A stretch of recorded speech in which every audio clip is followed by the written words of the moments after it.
Hello, good morning, students. Now, today, let's start with this question. Find the force on the negative charge. May explain this diagram to you. In this diagram, we have a regular hexagon. Each side of the hexagon measures L. Little bit of mathematics tell you that the whole angle has been divided into 6 equal parts, and therefore each part should be of 60 degree.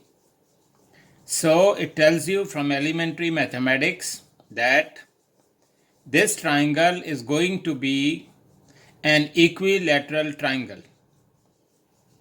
That means if this is L, this side is L, all these sides are L. So this is the mathematical part. Now let us come to physics.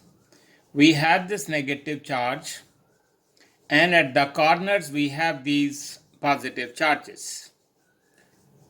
All these positive charges are equal small q, and the negative charge is also small q.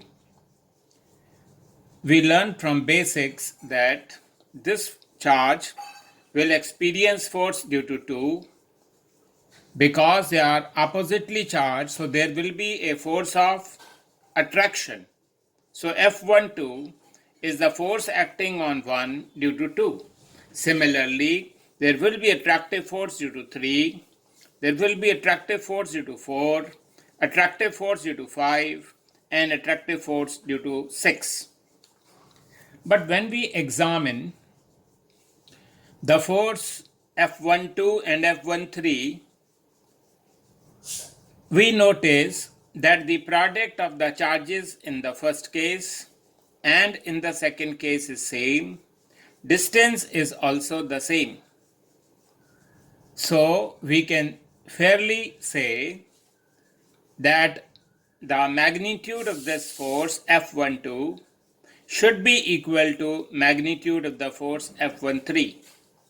In general, we can say that F12 is equal to F13 is equal to F14, F15, and like that.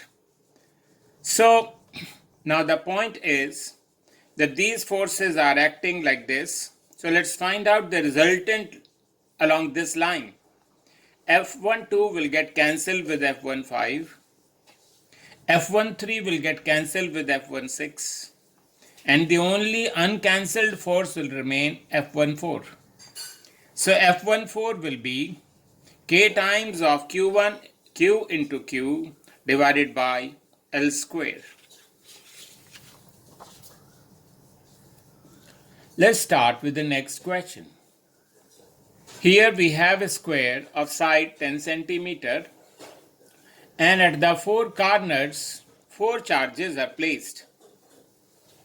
The first charge is 7 microcoulomb, 3 microcoulomb, 7 microcoulomb, and 3 microcoulomb. Elementary mathematics tells us that the diagonal of the square would be root 2 multiplied by a. Well, charge number 4 will experience force due to 1, 2, and 3. So F41 will be attractive force, F42 will be attractive force, and F43 will also be attractive force. Again, dear students, please realize that when you consider the pair F41, then the product of the charges is 7 into 3. Here also it is 7 into 3. Distance is same, call it F each. And the resultant of these two forces will now become root 2 multiplied by F. So the resultant force acting on charge number 4 will be root 2F plus F suffix 42. So it is root 2 into, for F I am writing K multiplied by Q1 into Q4. That is this into this divided by A square. And for F42, K multiplied by Q2 into Q4 divided by square of the distance between them. We can take this k q4 upon a square common and we will get this. After that, we will substitute the value of q4 and q1. But remember, these charges are in terms of microcoulomb. So we convert them into coulomb by multiplying each charge with 10 raised to minus 6.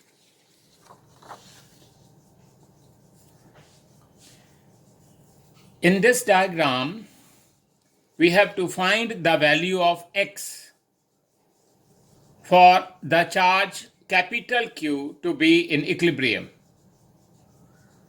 I'm repeating, we have to find x so that the charge capital Q may be in equilibrium. Let me explain the diagram a little. We have two charges, 1 and 2. Value of Q1 is 10 microcoulomb. This is 5 microcoulomb. So charge number 3 will experience force due to 1 as well as 2. This is positive. This is also positive. So there will be a repulsive force F31. And between this and this, there is going to be attractive force.